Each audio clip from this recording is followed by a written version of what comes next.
अस्सलाम वालेकुम। कल लाहौर के अंदर मीनार पाकिस्तान में जो वाक़या पेश आया उसके ऊपर ना दो किस्म के लोगों को मैंने देखा है इस वक्त तक। एक तो वो लोग हैं जो इसकी मजम्मत कर रहे हैं, इसके ख़िलाफ़ लिख रहे हैं, कम अज़ कम कुछ के ख़िलाफ़ आवाज़ उठा रहे हैं, कुछ ना कुछ हद तक जो है कर रहे हैं। और एक ऐसा तबका भी है जो ये इल्ज़ाम लगा रहा है कि वो खातून वहाँ जो है फाशी फैलाने गई थी या फिर वहाँ पे टिकटॉक की वीडियोस बनाने गई थी।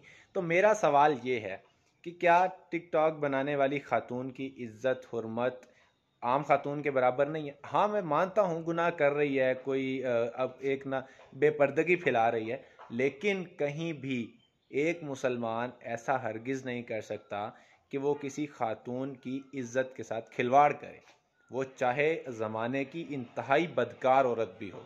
ये तो सिर्फ टिकटॉक बनाती है, वो ज़माने की चाहे जितनी भी बदकार औरत हो, कोई मुसलमान उसके साथ ज़बरदस्ती नहीं कर सकता, कोई उसके साथ उसकी इज़्ज़त के साथ खिलवाड़ नहीं कर सकता।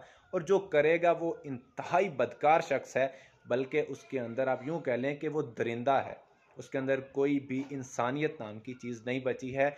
उसकी सज़ा क्या है? उसकी सज़ा ये है कि रियासत उन अफराद को पकड़े जिन्होंने मीनार पाकिस्तान में ये बेहूदगी की है, उनको पकड़ने के बाद उनको सख्त सज़ा दी जाए, बल्कि सरेआम सज़ा दी जाए, और ताकि उन लोगों को ये मैसेज मिल जाए, बाकी वो तमाम लोग जो हमारे मुल्क के अंदर इस तरह के वहशी जानवर मौजूद हैं, उन्हें ये पैगाम मिल जाए कि इस तरह की बेहूदगी करने पे आपको सख्त सज़ाएं मिलने की जो है वो तवक्को करनी चाहिए, और आप लोगों को इस तरह के काम करने से पहले हज़ार बार सोच लेना चाहिए। और हाँ, जिन लोगों ने ये किया वो किस कदर घटिया लोग होंगे, क्या उनके घर माँ बाप, उनका कोई इस तरह का इज़्ज़त तकद्दुस वाला रिश्ता मौजूद नहीं है जो वो ये काम करने की या जो ये जसारत करने की उन्होंने कोशिश की है।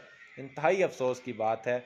अगर किसी ने इस काम के अंदर वो मुलव्विस है या इसको अच्छा समझता है, वो रब से तौबा कर ले, अल्लाह ताला के हुजूर जो है तौबा की जो है और तौबा तो नसूह कर ले, तभी जाके कुछ इसकी जो है वो बचत हो सकती है। वगरना जो ये काम किया गया है, कल क़यामत वाले दिन भी इसका भरपूर जो है बदला दिया जाएगा, सख्त बदला दिया जाएगा।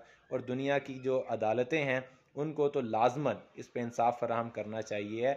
ये मैं हर किसी की माँ बहन बेटी की इज़्ज़त के तहफ़्फ़ुज़ के लिए इस चीज़ को मलहूज़े ख़ातर रखना समझता हूँ कि जनाब आप जो भी काम करें उसके अंदर आप लोग इज़्ज़त और तकद्दुस को मद्देनज़र रखें। मैं उम्मीद करता हूँ कि आपको मेरी इस बात से इत्तफ़ाक़ होगा। अगर नहीं इत्तफ़ाक़ तो वजह भी बता दीजिए कि आपके पास ऐसी क्या वजह है जो आपको ये बात मुनासिब नहीं लगती या आपको इस बात से इत्तफ़ाक़ नहीं है। अस्सलाम।